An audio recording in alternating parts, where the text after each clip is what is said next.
Does anybody know the name of this sermon series? Plot twist, very good.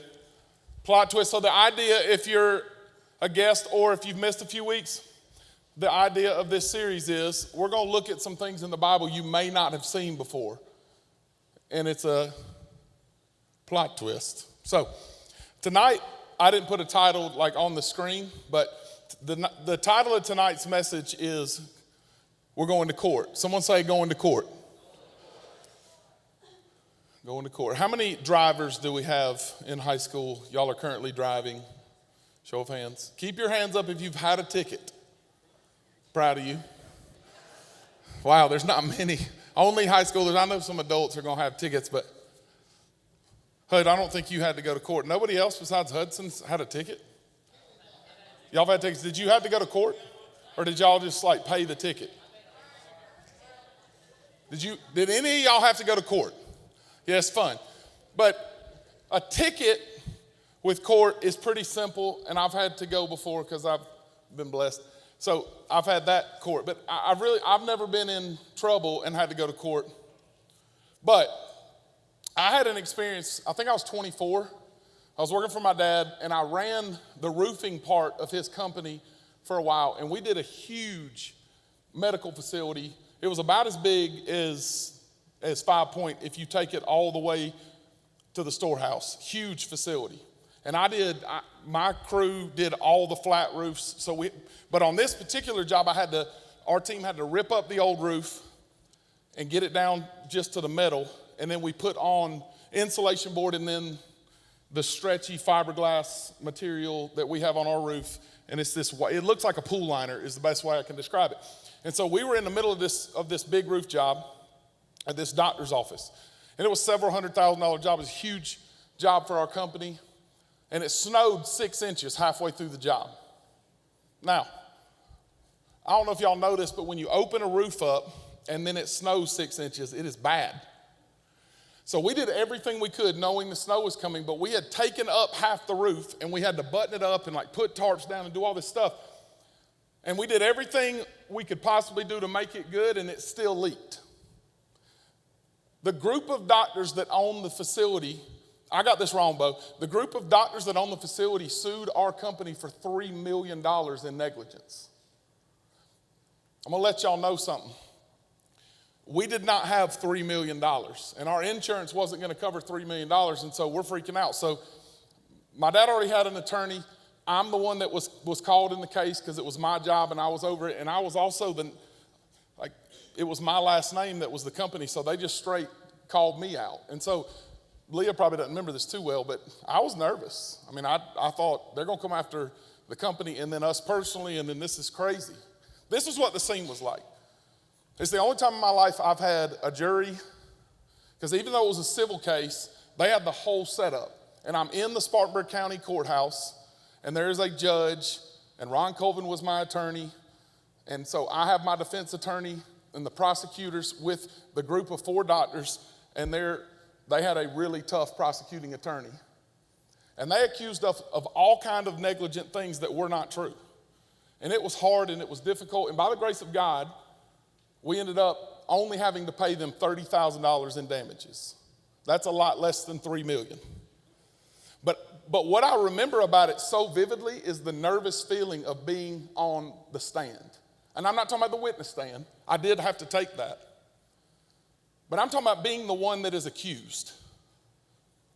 And the crazy thing is, if you've never been to court and you've never had to go through a big trial like that, and a few people in here may have experienced it or you've been to it. I saw Miss Debbie come in. I know she's watched a lot of courthouses. But to actually be the one that's on the defense, that is having to back up, they're accusing me, they're pointing fingers at me. And for all intents and purposes, there is a thing called act of God that we can't control, but I was guilty of having a roof leak that I was responsible for, even though I can't control the weather. And so it's a gut-wrenching feeling. Here's the truth about us. No matter how good of a person you are, I need you to listen. Every one of you face the reality that we are sinners. And as a result of that, It sucks to look ourselves in the mirror sometimes and realize I'm guilty. And Satan absolutely loves, and by the way, Satan himself often isn't the one talking to us because there's only one of him and he can't be with all of us. But his minions love to whisper around us, and we repeat the lies over and over. You're just fill in the blank of what you did or what happened to you. And so when I think of courts, and obviously God's the judge, Jesus Christ sits on the throne, like you can probably get the symbolism. And I'm going to show you a couple verses in a minute. But I believe personally that when it comes to our relationship with Jesus, a courtroom is the wrong way to look at it. But there is really good symbolism, and I'm gonna close with the story again. There's really good symbolism with a courtroom because of him being the judge. But we live everyday lives. By the way, y'all know this is true whether you'll admit it to me or not, but we accuse people all the time of stuff, and sometimes it's true and sometimes it's not, but it's the easy thing to do. Like they did that. Are you sure? I don't know, but it's the easy thing to do. And it is so common if you have a conversation with someone, even if it's not hateful, for them to get on the defensive and then back up and it's like, gracious, I just wanted to have a conversation with you. And it's because we're built not to be accused. We don't want to be accused of stuff, even knowing that we're guilty. And so it's challenging. Here's what I believe happens. Whenever you think of court, if you're like me, and I've watched Law and Order things back in the day, and I've watched Crime Kill Me shows and all this stuff, and so there's court stuff that I see on TV, but being in the hot seat is a different animal, and it's not something that I hope to ever return to. But your life is on the hot seat all the time, which I believe means when we think of God's courts, we may kind of feel the same way about God. Yeah, I want to be in God's presence. I want to hang out with him, but I wonder if he's going to be mean when I'm in there. I wonder if it's going to be uncomfortable. I want to share 2 verses in Psalms, and then I'm going to jump into the passage in John chapter 6 that I'm going to read to you from the Bible. The first one is Psalm chapter 96. Y'all look at this. It's really cool. Psalm chapter 96, verse 8. It says, ascribe to the Lord the glory due his name. Bring an offering and come into his courts. Then this is a very famous verse. If you grew up in church at all, Psalm 100 is extremely popular. It's famous. You'll know it. But it says, we enter his gates with thanksgiving, and we enter his courts with praise. Give thanks to the Lord, or to him, and bless his name. And so we got a recipe, and I just picked 2 verses in Psalms, but we got a recipe of how we enter his courts. And it seems so backwards to me. Because when you think of going into a court with a judge and jury and all this stuff, why would I want to be thankful going into it? Like I'm nervous and I know I'm guilty and all of this stuff. But I need y'all to get this mental picture before we jump any farther in what I read to y'all. Even though I believe all of our business, please listen, 6th graders, I'm telling y'all right now, if y'all could catch this at your age, it would change your life. I believe in the courts of the Lord, everything that you'll ever need is found there. Everything. That when we enter the courts, the presence of God, and we ask him something, we don't have to get a big to-do list, a check, this way or that way, and stress over stuff, and where should I go to school, and who should I date, and who should I do this, and who should I do that. I can enter God's courts. I can get into his presence, and he will tell me exactly what his plan is for my life. Most of the time, we feel so guilty, we're just waiting on God to be the accuser going, I know what you did, Jackson. I know what you did, Braden. Shame on you. And we miss the goodness of God every single day of our lives because we neglect spending intimacy with the lover of our souls. Jesus is who loves us more than anyone. And if we love him back, the thing that I should crave more than I need that drink of water is to spend time with my King. But so often what we look at it is as the courtroom I was in and not a courtyard. What it really translates or looks like is like a fenced-in courtyard. That's what I want y'all to picture. Now hear me, there is some law stuff that takes place in God's courts, but I don't believe it looks like a heavy brick building, judge and jury. I think it's more like a beautiful court, a beautiful garden. And I just want y'all to get this mental picture as I read Y'all forgive me. As I read John chapter 6, I think this is so cool. And this is the part of the plot twist that I'm preaching tonight, because I like to find things in the Bible that just jump off the page. So before I read this, I'm going to read you the feeding of the 5,000 in John. The purpose of the story is not what I'm going to point out. But I'm going to point out one verse. I'm going to read 10 verses, but I'm going to point out one particular verse that to me just doesn't seem to fit, and I think it's very intentional. And that's kind of how John wrote. So if you have a Bible or phone or whatever, you can follow along. It will be on the screen. But we're going to read in John 6, and we're starting in verse 1. John 6. Use my wrapper to hold my place. And y'all just bear with me. I wasn't feeling good earlier in the week, so I'm battling through. John 6, verse 1. Are y'all there? Who's got their Bibles? I see some Bibles. Good job. Y'all bring them. John 6, verse 1, it says, After this, Jesus went away to the other side of the Sea of Galilee, which is the Sea of Tiberias. A little interesting fact. In Hebrew, there's actually not a word for sea. And so it's actually a lake. Or there's not a word for lake, but it's actually a lake. There's a word for sea. And so the reason it's called Sea of Galilee is it's just a big lake. It's a beautiful big lake. So when you picture this, I want you to picture a lake that's 13 miles by 8 miles, beautiful, beautiful, beautiful lake we've been to several times.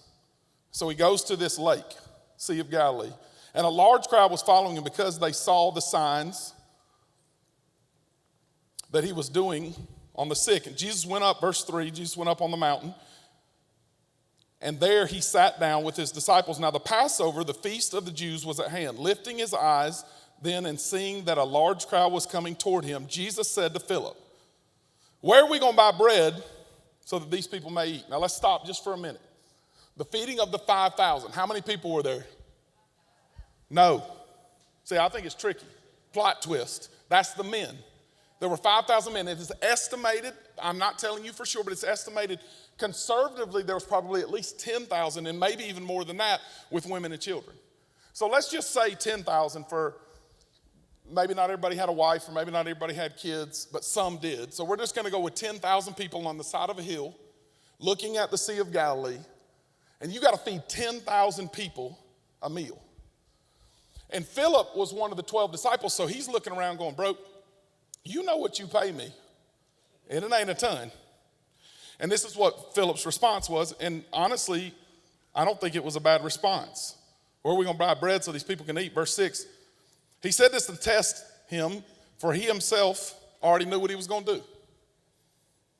Philip answered, 200 denarii worth of bread would not be enough for each of them to even have a little bit. And in today's currency, that would be about 200 days' wage, or let's just measure that out to about $20,000 in our money. So imagine being Philip, and if it was our money today, Philip saying, "Dude, if I had 20 grand, I couldn't feed everybody very much," which would be right. 10,000 people, that'd be $2 a piece.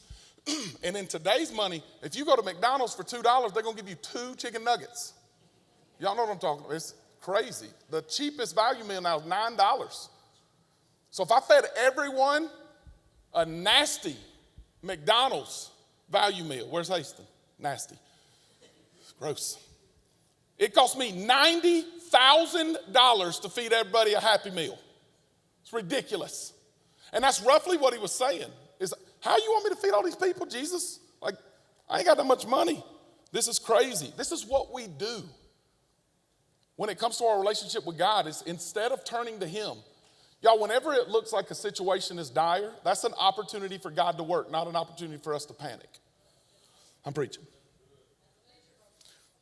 He said if 200 denarii worth of bread wouldn't be enough, they would only get a little. One of the disciples, Andrew, Simon Peter's brother, said to him, "There's a boy over there, and he's got 5 barley loaves and 2 fish. But what are they for this many? What are they for so many?" This is the verse. Y'all ready? We'll have it highlighted behind me. Jesus said, "Have the people sit down." Now look at this. I just think this is so interesting. And I'm ADD, squirrel, so I look at stuff and go, why is that there? Because the rest of this story sort of flows. And he says, "Have the people sit down," and now all of a sudden, John just busts this in here, just this little tiny thing. Now, there was much grass in the place. What does that have to do with anything, John? Obviously, it was a big hill. But why are you going to tell us there was a lot of grass? I think there was an absolute important reason why he said this. Now, there was much grass there was much grass in the place. And then it says, so the men sat down, about 5,000 in number. Jesus took the loaves, and when he had given thanks, he distributed them to those who were seated, so that the fish, as much as they wanted, and they had their fill. Did I do verse 12? They had their fill. They got as much as they wanted. There were 12 baskets left over. It's an incredible story. And the point of the story is to show it's one of the sign miracles that Jesus did. It's an amazing story, and the timing was important. And Jesus then teaches about he's the true bread of life. But listen, this is the thing I wanted to point out, and I think this is so cool. Because a couple years ago, while I was studying, and John's always been my favorite. If you're one of the high school interns, you're going to get to learn a lot about John this week as we study the Bible. Specifically talk about how to study the Bible. I'm gonna use John. But I've always been interested in how he writes, how he was intentional with certain things. He had so many things that he wanted to point out. And I believe most people skip over verse 10, just thinking he just was weird and wanted to tell us there was grass. Until you understand that in the language the New Testament was written in, the word grass actually means this: kortos. And in the Hebrew language, the courts and this word are identical words with almost the exact same meaning. Now, if you're looking at the Sea of Galilee, and hopefully someday Israel will have peace again and we'll be able to go over there, and a lot of y'all will be able to go with Pastor, because it's amazing to get to go with him and get to learn what we've learned over numerous trips there. And I really hope you get to experience it. It's a beautiful place, but the thing that you probably don't think of when you're on the side of that hill, even when you're realizing this is the place where Jesus fed 5,000 people, plus women and children, this is so cool. And think about taking one small meal and having that big of a miracle. How amazing is that? But the thing that probably doesn't come to your mind is that is as cool of a picture of God's courts as anything else, because what it actually translates is the feeding place, or the place that God gives me what I need. The Lord is my shepherd, I shall not want. He makes me lie down in green pastures. He leads me beside still waters. He restores my soul. He provides for me. But most often what we think of when it comes to courts is not the courtyard where God provides, look at me, every single thing that I'll ever need. What I think of is, I screwed up. And so instead of entering God's presence and getting exactly what I need, because hear me, if you show up to that place and you expect a 1-hour message and it's gone for 10 hours and you don't have anything to eat, you're expecting it to come from somewhere. But so often Christians, and I'm talking from middle school all the way to adults in this room, we have to analyze everything and make it make sense in our brain instead of operating with any kind of faith whatsoever. I'm not saying we should be foolish. I'm not saying we should randomly spend money and not save and just be dumb. But what I am saying is, and I'll repeat this again, just because something looks like it won't work out doesn't mean God hasn't already worked it out. And the sweetest place you can experience in your life is when you have a grateful heart and enter his gates with thanksgiving and his courts with praise. And it's probably not going to be a mountainside at the Sea of Galilee. It may not even be in grass, because that was symbolism. Like, we're not in heaven yet, but we get to bring heaven to earth. But we will never do that if the only time we get in God's presence is when we're here on Sunday or here on a Wednesday night. Y'all, that's such a minute part of our week. You have the opportunity, and so do I, every single day of our lives, to turn on worship music, to turn off everything. I like to put my AirPods in and have the noise canceling and then not have anything playing whatsoever and take a walk. And I just want to talk to God. Why? Because that is the courts of the Lord that I get to do business with God. And the reality is, and this is what I really came to tell you, I realize for sure that some of y'all in this room are facing such bad anxiety, such bad depression, such bad things, and things happen to you that you have no idea how to deal with or how to overcome.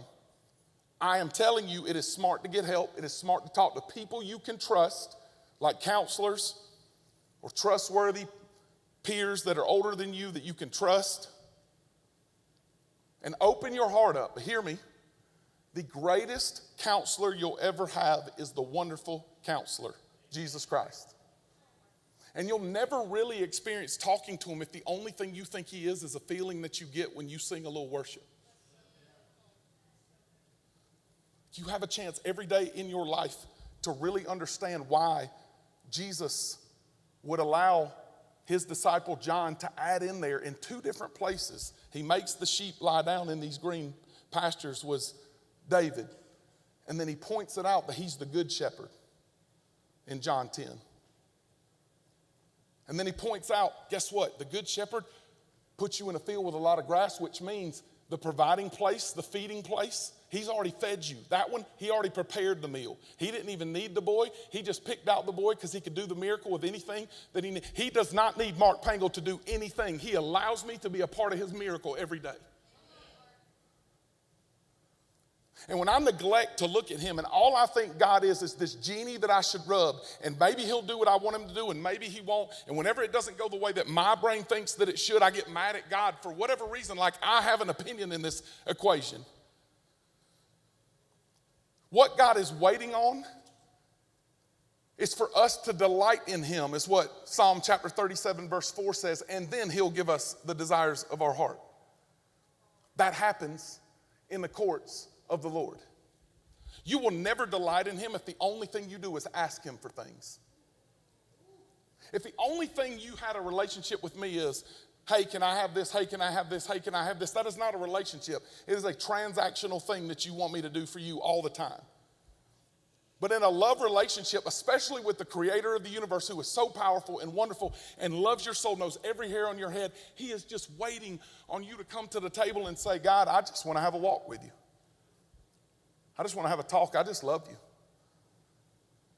Because it makes no sense to Mark Pangel's brain why he loves me the way he does. Hear me, please. On my very worst day, he loves me the same as on what I consider my best day, because I am not good because of what I do. I'm good because he took my sin. And so to close this message, and then I want y'all to break up into groups. In high school, if y'all want to, y'all can help with middle school, or you can lead some of the groups, because I just felt like we were supposed to do this late this afternoon. So I want y'all to be real. This is what I'm going to ask y'all to do after I read these last two verses and close back with my story. I just want y'all to be real about your life. You don't have to get detailed, but I want you to be real with your intimacy time with Jesus. Do you really spend time with God, or do you just check something off the box? And then God is not something you think about again until maybe you go to bed, or maybe you eat, or maybe you come to church. Because here's what I'm actually asking. Do you actually have a relationship with Jesus? And I would love for y'all to talk about this in groups instead of trying to respond in a crowd. But I want us to go back into the court. But this time, we're going to be in a court system. But let's stay in the grass. Let's stay in a fenced-in area in the courts of the Lord. And we're going to close with Revelation chapter 12. If y'all were at the internship yesterday, I mentioned this. But look at this. And I heard a loud voice, Revelation 12, verses 10 and 11. I heard a loud voice in heaven saying, now the salvation and the power of the kingdom, of our God, and the authority of his Christ have come. For the accuser, everybody say out loud, say accuser. Listen to me. I'm not showing you Greek. Y'all know I like that stuff. The language the Bible was written in. That word literally translates prosecuting attorney. I think it's fascinating that that's really what accuser means. It's the, listen, y'all got to hear this. The accuser of our brothers. In other translations, it says the accuser of the brethren. Can I tell y'all who that is? That brothers is not males. It's the brotherhood of Jesus, the bride of Christ. That is, look at me. That's each one of us. That's who he accuses. By the way, when he goes to God and he accuses me, I need y'all to hear this. Just like me in that roof. Even if it wasn't my fault, I was responsible.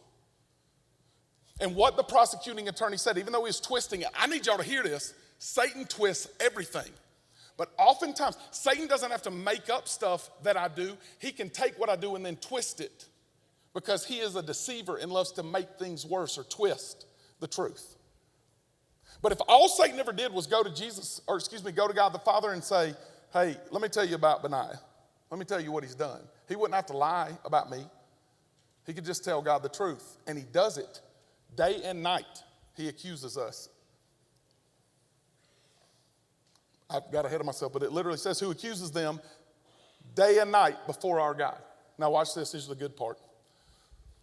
And they have conquered him by the blood of the Lamb and by the word of their testimony, for they loved not their lives even unto death. Can you just leave that up for 1 second? Can I tell y'all why we're not overcomers?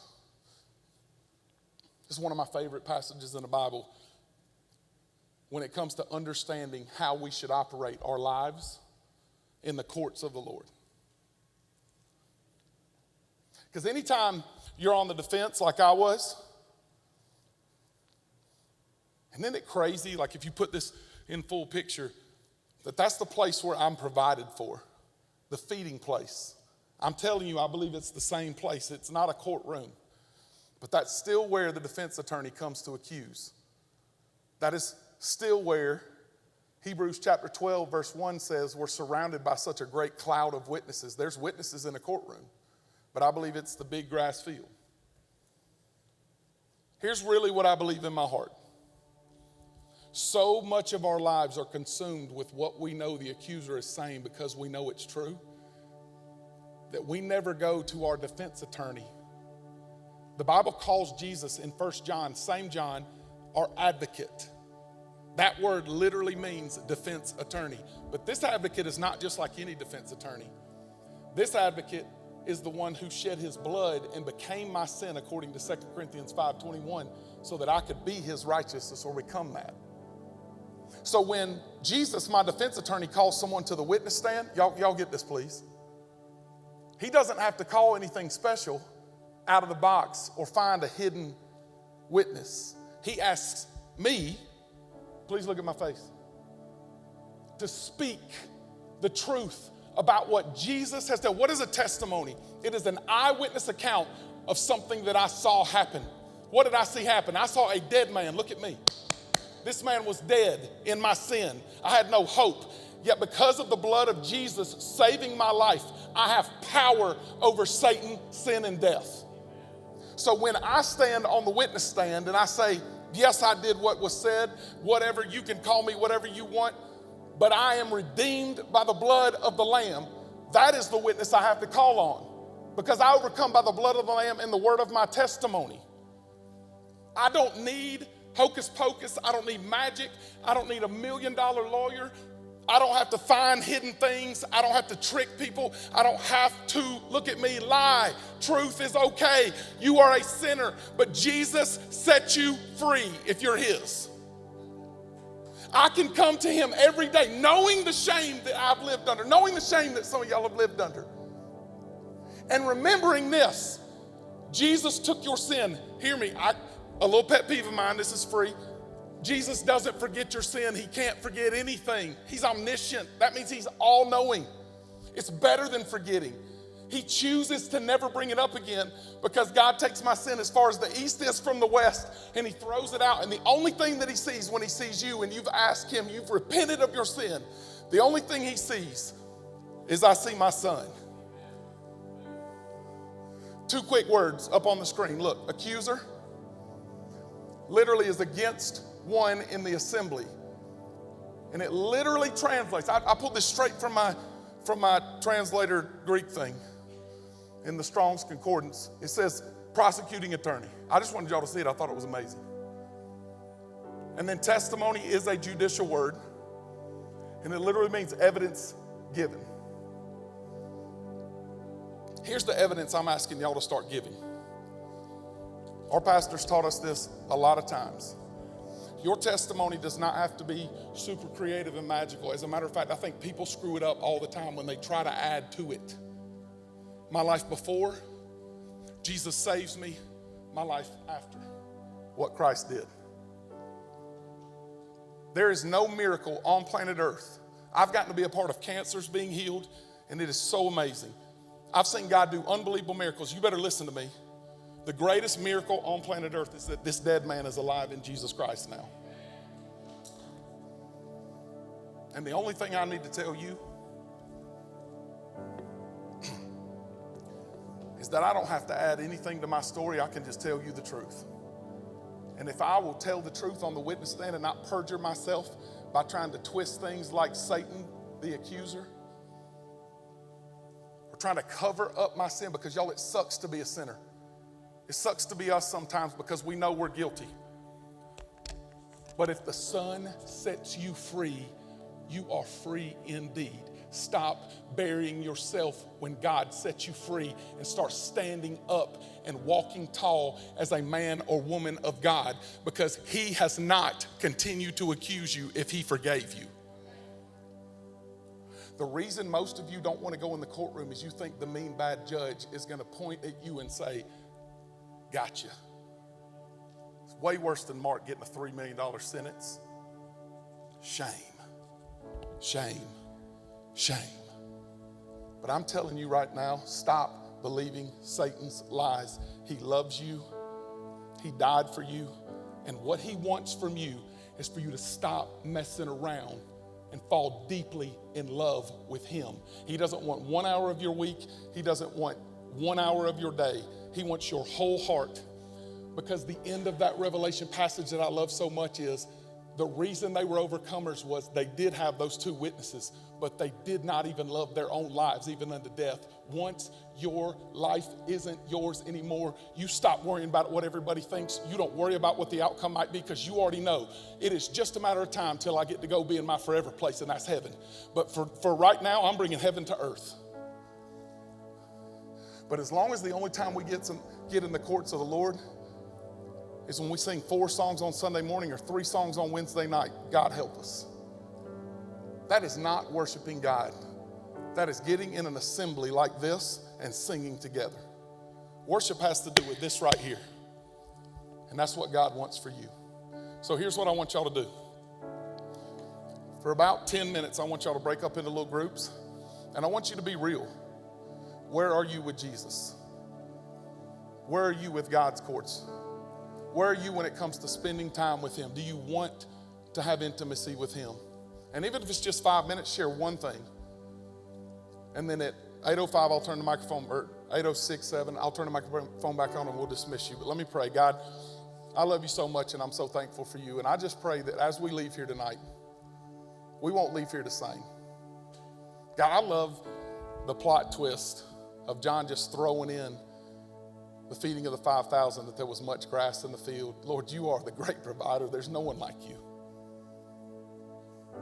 Lord, I thank you in the place that so often I've hung my head because I felt accused.